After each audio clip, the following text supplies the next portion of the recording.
আসসালামু আলাইকুম। Hello guys, কি অবস্থা? সবাই কেমন আছেন? আশা করি সবাই অনেক বেশি ভালো আছেন। তো গাইস, আজকে আমি আপনাদের জন্য নিয়ে আসলাম হচ্ছে গিয়ে টিবিএ মার্কেট ক্র্যাকার ভার্সন 1। তো এটা কিভাবে সম্পূর্ণভাবে এইরকম করে সেট আপ করবেন, এইরকম অ্যাকুরেসি পাবেন, এটাই জানাবো পুরো ভিডিওতে।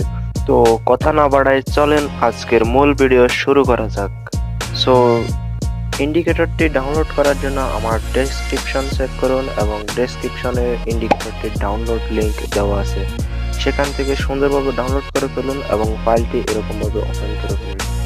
ফাইলটি ওপেন করার পরে এখানে দুইটি অপশন দেখতে পাবেন। এই দুই অপশনে একটাতে টেমপ্লেট আর একটাতে ইন্ডিকেটর রয়েছে। এখন আপনার এমটি পোর্টটা ওপেন করে ফেলুন যেটাতে আপনি এই ইন্ডিকেটরটা সেট করতে চান। এবার এখান থেকে ওপেন ডাটা ফোল্ডারে ক্লিক করুন। ওপেন ডাটা ফোল্ডার করার পরে এরপরে টেমপ্লেট সেট করার জন্য সবার প্রথমে টেমপ্লেট ফোল্ডারটা ওপেন করুন।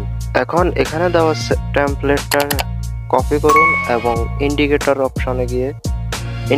টেমপ্লেট অপশনে গিয়ে পেস্ট করে দিন। তাহলে আমাদের টেমপ্লেট সেটআপ করা রেডি হয়ে গেছে।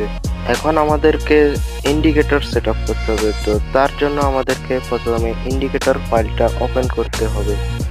এরপরে আমাদেরকে চলে যেতে হবে MQL4 অপশনে। এরপরে MQL4 অপশন থেকে আমাদেরকে ইন্ডিকেটর অপশনটা খুঁজে বের করে ওটা ওপেন করতে হবে। তো ইন্ডিকেটর অপশনটা ওপেন করার পরে এখানে আমাদেরকে আমাদের এই ইন্ডিকেটরটা কপি করে এনে পেস্ট করে দিলে আমাদের ইন্ডিকেটর সেটআপ রেডি হয়ে যাবে। তো আমাদের ইন্ডিকেটর সেটআপ রেডি। এখন শুধু আমাদেরকে আমাদের MT4টা ওপেন করতে হবে এবং এখানে এসে ভালো করে একটা রিফ্রেশ দিতে হবে।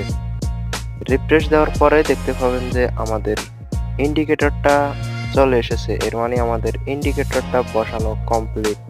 এখন আমাদেরকে সবার প্রথমে এখান থেকে আমাদের যে টেমপ্লেটটা আছে ওইটা সিলেক্ট করতে হবে। টেমপ্লেট সিলেক্ট করার পরে আমাদেরকে আমাদের ইন্ডিকেটরটা এখানে ড্র্যাগ করে এনে সেটে দিতে হবে। এরপরে এই যে অপশনগুলো আমি দেখাচ্ছি এই অপশনগুলো ওপেন করে দিতে হবে। এরপরে মার্টিঙ্গেল অপশনটা ওপেন করে দিবেন। মার্টিঙ্গেল অপশনটা MTG1 অপশনে করে দিবেন এবং যদি MTG না চান তাহলে MTG অপশন অন করার দরকার নেই, নন MTG চালাতে পারবেন।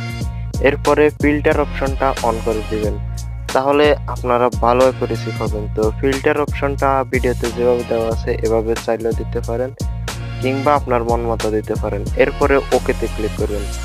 ওকেতে ক্লিক করার পরে দেখতে পাবেন ইন্ডিকেটরের আসল অ্যাকুরেসি।